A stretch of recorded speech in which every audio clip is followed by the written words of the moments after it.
Hello बच्चों, आज हम पढ़ेंगे unit of capacitance. Unit of capacitance एक जनरल टॉपिक है, बड़ा आसान है बेटा। यूनिट को पढ़ना या उसको समझना तो 1 मिनट लगती हैं, पर आज इसके यूनिट्स के बारे में थोड़ा डिटेल में जानेंगे बेटा कि फैराड क्या होता है। तो answer is that the unit of capacitance is farad. एक साइंटिस्ट थे, उनके नाम पर इनका नाम है फैराड है। तो कैपेसिटेंस की यूनिट होती है फैराड। ठीक है, एक फैराड कितना होता है देखिएगा बेटा, 1 farad equal to 1 coulomb upon 1 volt.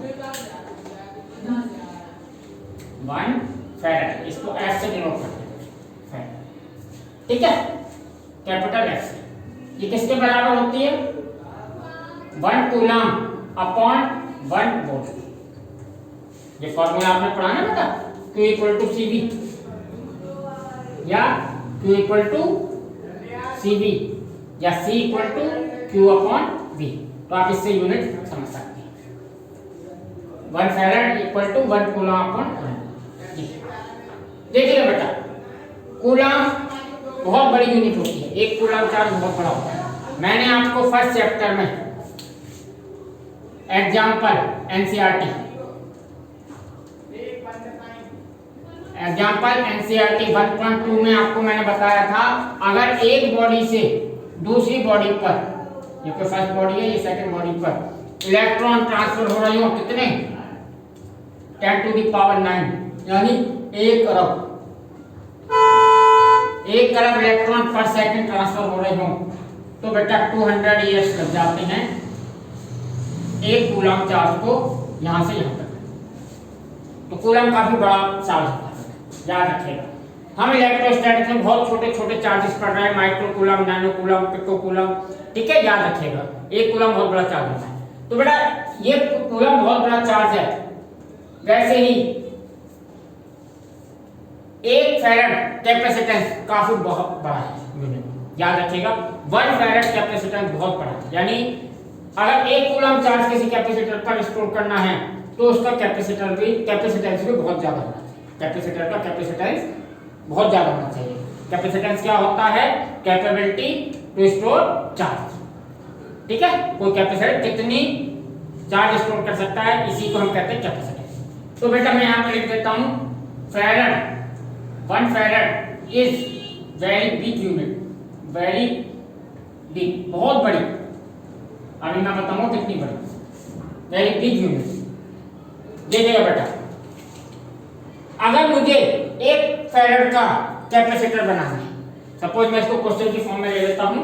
ठीक है, ये बेटा पेज नंबर NCERT में पेज 75 पर दे रखा है।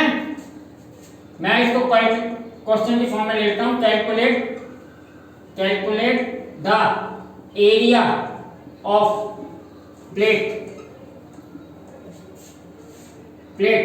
For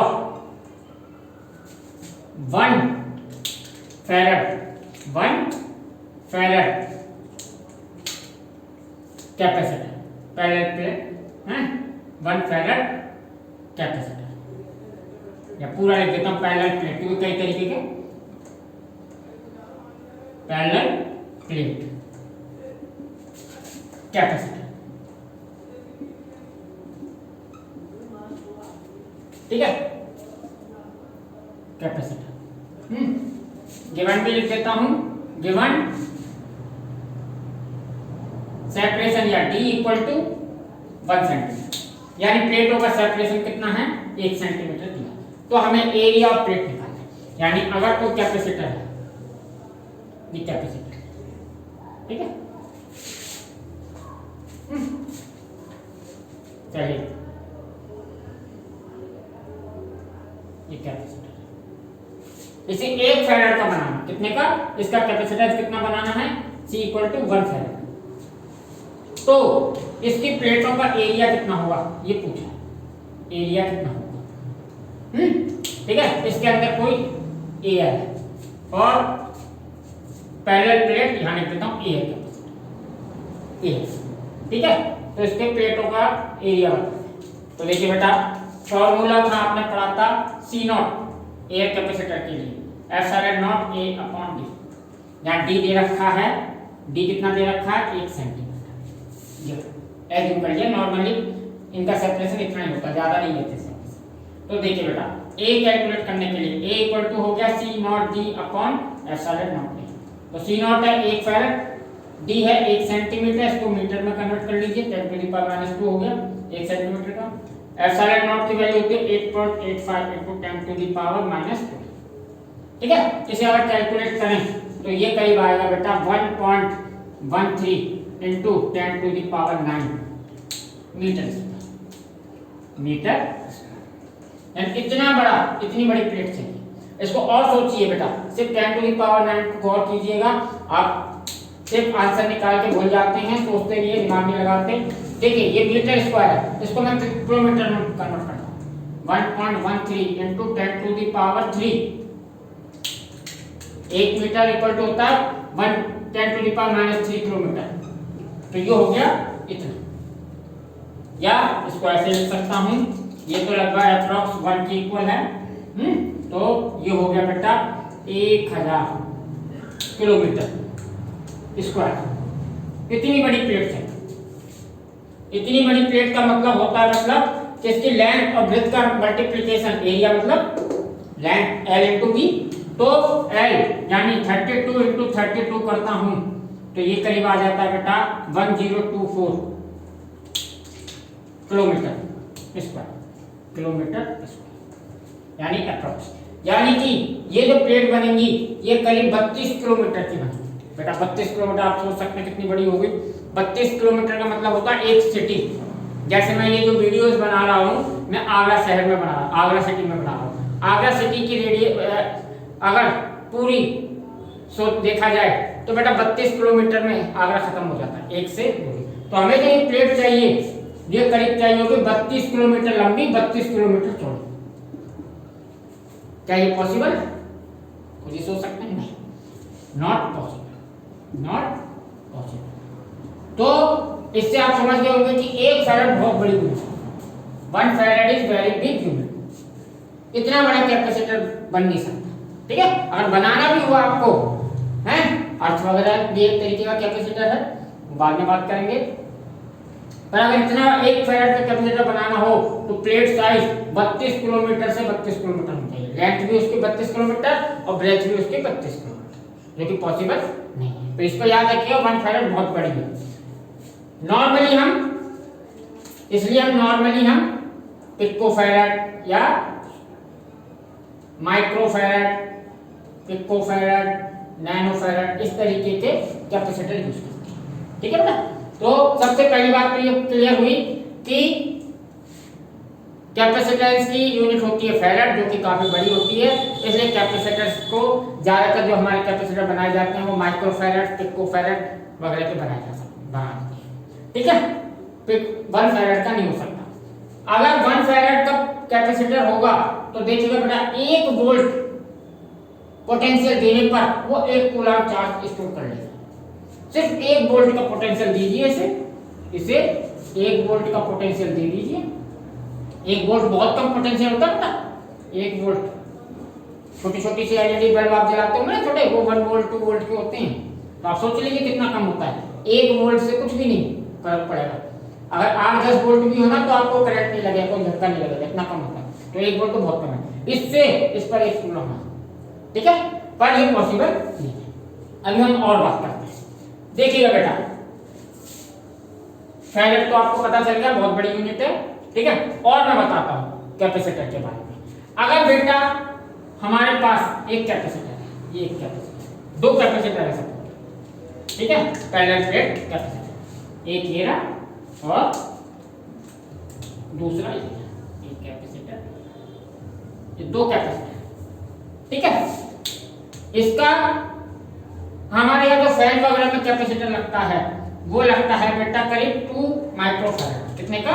2 microfarad. तो ये समझ लीजिए फैन का कैपेसिटर है, ये समझ लीजिए जो फैन में यूज होता है। और जैसे कूलर हो या सबमर्सिबल हो, जेट वगैरह जो घर में सबमर्सिबल लगती है, उनमें 4 माइक्रो, उसमें थोड़ा बड़ा कैपेसिटर लगता है। कितना करीब 4 माइक्रोफैराड माइक्रो, ये सपोज आप पूरा समझ लीजिए तो आपको ज्यादा आसानी होगी।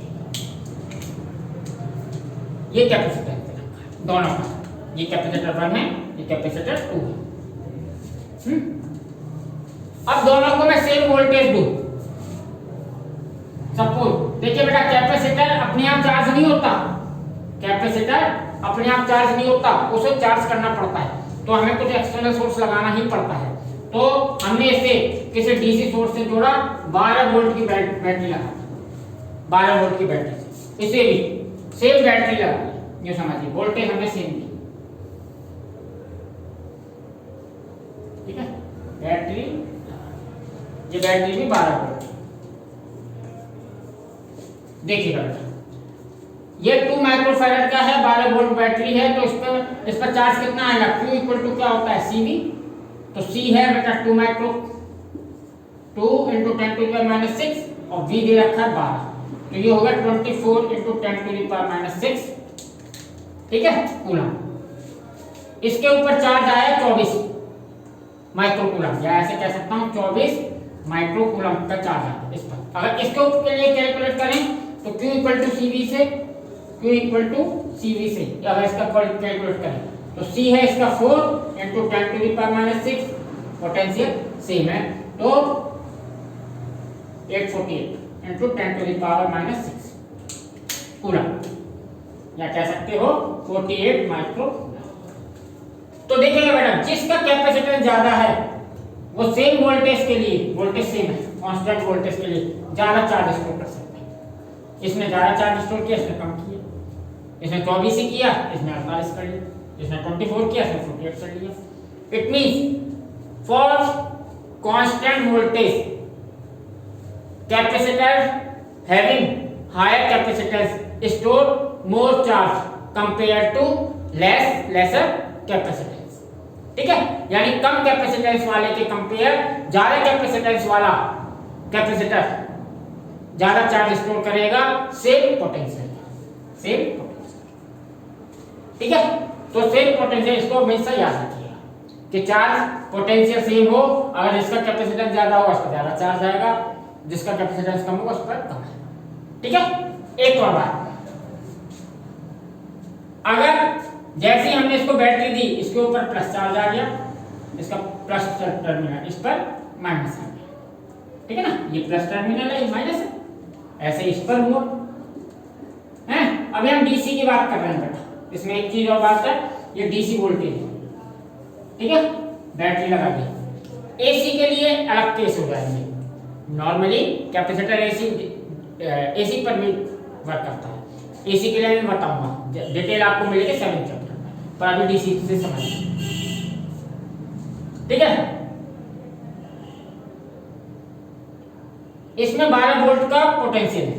देखिए बेटा, पोटेंशियल को हम मिनिमम रखने की कोशिश करते हैं, याद रखिए कैपेसिटर में वोल्टेज को क्या करने की कोशिश करते हैं, मिनिमम रखने की कोशिश करते हैं। क्यों रखने की कोशिश करते हैं, देखिए बेटा, इसके अंदर इलेक्ट्रिक फील्ड बनता है, आपको पता है, प्लेटों के बीच में एक इलेक्ट्रिक फील्ड बनता है, ऐसे प्लस से माइनस की ई, और ये ई किस पर डिपेंड करता है, फॉर्मूला आपने पढ़ा है बेटा, V इक्वल टू होता है ईडी, डी सेपरेशन प्लेटों का, तो वो जो कांस्टेंट ही रहेगा यहाँ ई, ये ई किस पर डिपेंड किया करेगा, V पर, यानी V E proportional to V, यानी जितना ज्यादा V होगा उतना ज्यादा इसके अंदर इलेक्ट्रिक फील्ड बनेगा, याद रखिएगा एक बात। तो हम कोशिश करते हैं कि इसके अंदर इलेक्ट्रिक फील्ड कम बने, क्यों बने, क्योंकि अगर ज्यादा इलेक्ट्रिक फील्ड बनेगा तो हमें मालूम है यहाँ पर क्या है, एयर है, तो मैं इसको यहाँ से रफ करता हूँ, आप समझ जाइएगा, ठीक है। इसके अंदर क्या है, इलेक्ट्रिक फील्ड, आपको ये इतनी के बाद पता चलेगा इलेक्ट्रिक फील्ड को, इसके अंदर इलेक्ट्रिक फील्ड है जो कि पोटेंशियल पर डिपेंड करता है। अब इसके अंदर एयर है, हमें मालूम है, एयर मॉलिक्यूल्स है,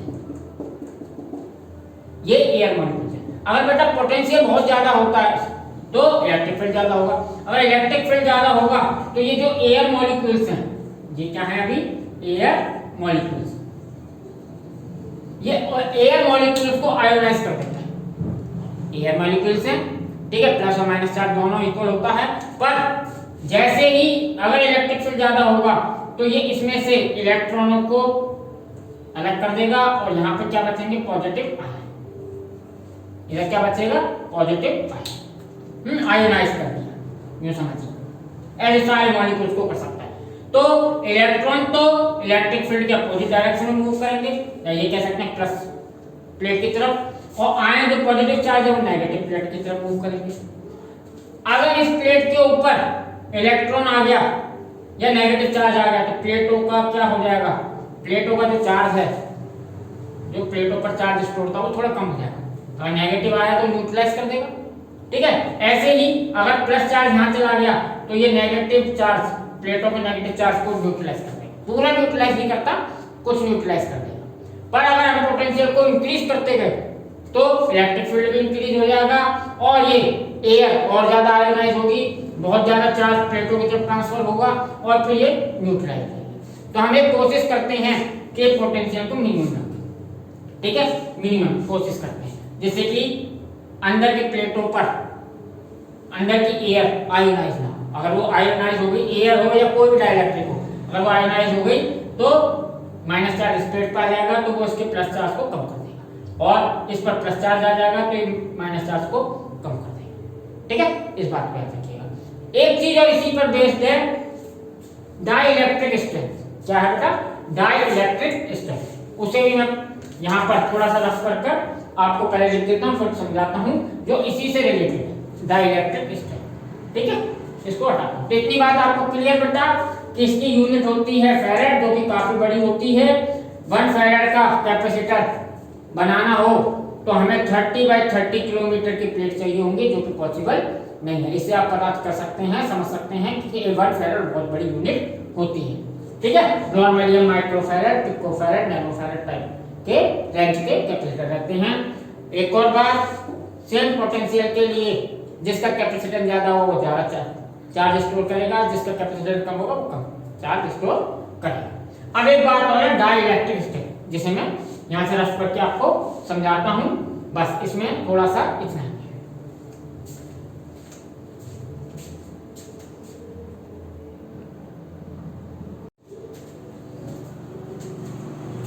चलिए बेटा अब देखते हैं डाइलेक्ट्रिक स्ट्रेंथ। डाइलेक्ट्रिक स्ट्रेंथ क्या है? The maximum electric field that dielectric medium with strength without breakdown is called its dielectric strength. यानी कि डाइलेक्ट्रिक स्ट्रेंथ क्या होती है, डाइलेक्ट्रिक मीडियम की स्ट्रेंथ क्या होती है कि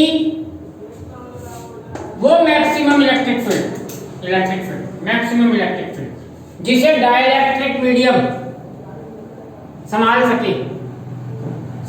सके, ठीक है, रोक सके, विदाउट ब्रेकडाउन, बिना ब्रेक हुए उसे कहते हैं डाइलेक्ट्रिक स्ट्रेंथ। यानी यूं समझिए कि अगर बहुत ज्यादा इलेक्ट्रिक फील्ड हो तो डाइलेक्ट्रिक क्या होता है, इंसुलेटर प्रॉपर्टी है ना, चार्ज को फ्लो नहीं होने देते। अगर बहुत ज्यादा इलेक्ट्रिक फील्ड होगा तो चार्ज को फ्लो होने देंगे, ठीक है।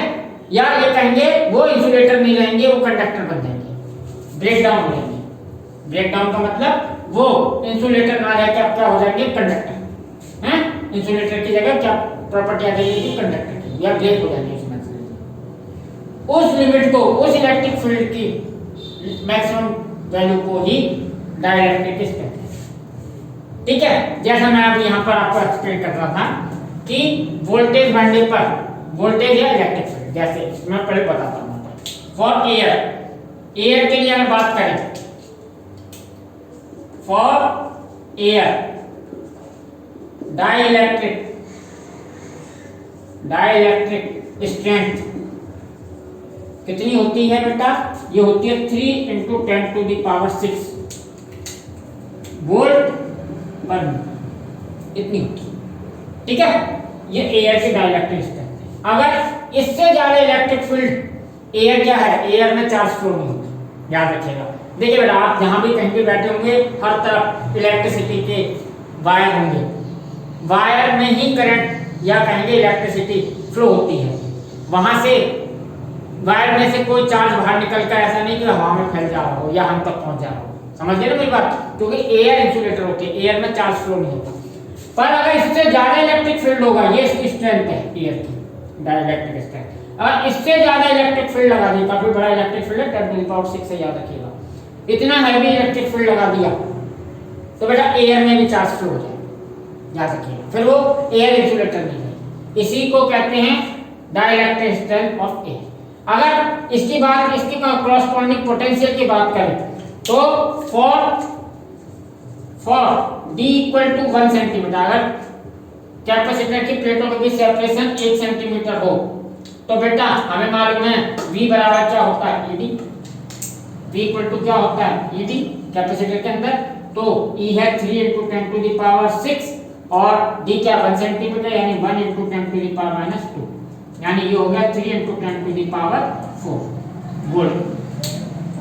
ये दोनों बात एक ही वोल्ट, ठीक है, या इसको लिख सकता हूं 30,000, 10⁴ का मतलब 30,000 वोल्ट, यानी 30,000 वोल्ट का पोटेंशियल देने पर इतना इलेक्ट्रिक फील्ड बन जाएगा अगर कैपेसिटर की प्लेटों के बीच सेपरेशन कितना हो 1 सेंटीमीटर, 1 सेंटीमीटर। अगर ऐसा हो गया कि हमने इतना वोल्टेज दे दिया, नॉर्मली इतना देते नहीं, बहुत बड़ा वोल्टेज, ठीक है, अगर इतना वोल्टेज दे दिया 30,000 वोल्ट का, तो बेटा इसके अंदर जो इलेक्ट्रिक फील्ड बनेगा वो 3 × 10⁻⁶ वोल्ट पर मीटर का बनेगा, जो कि डाइलेक्ट्रिक स्ट्रेंथ है एयर की। एयर जैसे मैंने बताया था आयोनाइज हो जाती है, पूरी तरीके से आयोनाइज हो जाएगी, अब ब्रेक हो जाएगी, ये समझ लीजिए, आयंस में और इलेक्ट्रॉन्स में, आयंस में और इलेक्ट्रॉन्स में। इलेक्ट्रॉन स्टेट पर आ जाएंगे, पॉजिटिव आयन स्टेट पर चले जाएंगे, ये भी न्यूट्रलाइज, इस पर चार्ज कितना हो जाएगा 0, इस पर भी चार्ज क्या हो जाएगा, ठीक है।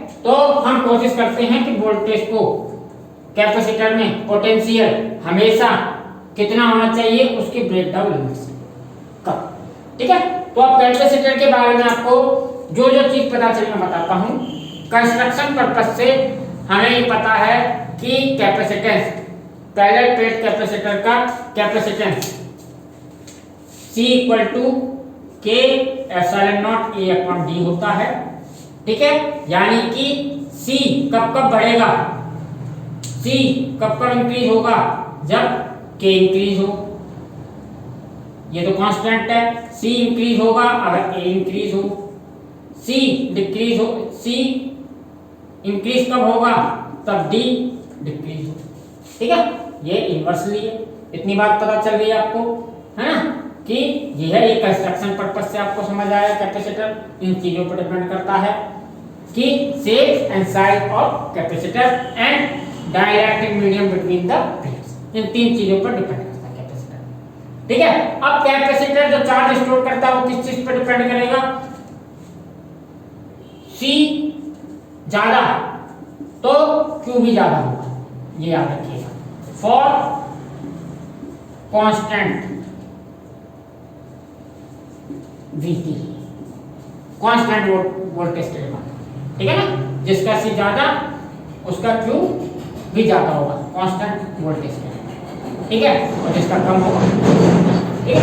और V कभी भी बहुत ज्यादा हाई नहीं होना चाहिए, V ज्यादा होगा तो उसके अंदर इलेक्ट्रिक फील्ड ज्यादा होगा, इसके अंदर का डाइलेक्ट्रिक मीडियम आयोनाइज हो जाएगा, प्लेटों पर चार्ज थोड़ा कम हो जाएगा। अगर बहुत ज्यादा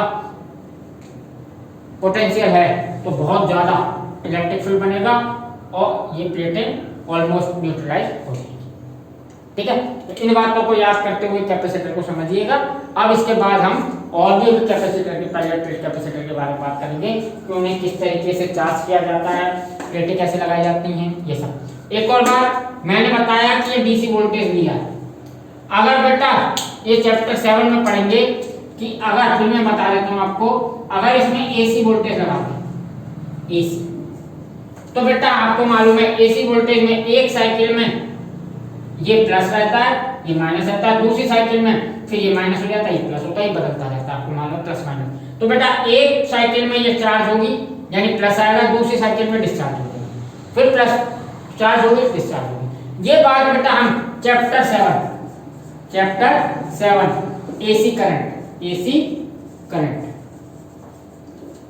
एनसीईआरटी में 7 चैप्टर है, इसमें डिटेल में पढ़ेंगे कि एसी करंट लगाएं तो क्या होगा। अभी आपको मैंने बताया कि एक साइकिल में चार्ज हो रहा है, एक में डिस्चार्ज हो रहा है, पर 7 चैप्टर में अभी हमारे घर में एसी वोल्टेज ही होती है, पंखे वगैरह चल रहे हैं, ऐसा नहीं कि वो डिस्चार्ज होता हो। तो किस तरीके से वर्क करता है, किस तरीके से इसकी फंक्शनिंग है, ये हम 7 चैप्टर में पढ़ेंगे। अभी आप एसी को सोचकर मत पढ़िएगा, अभी जितने भी इस चैप्टर में क्वेश्चन आएंगे वो आप डीसी समझ के करिए, ठीक है। एसी वाला केस आ जाए तब सोचिए, है ना, अभी डीसी समझ के, ठीक है। चलिए।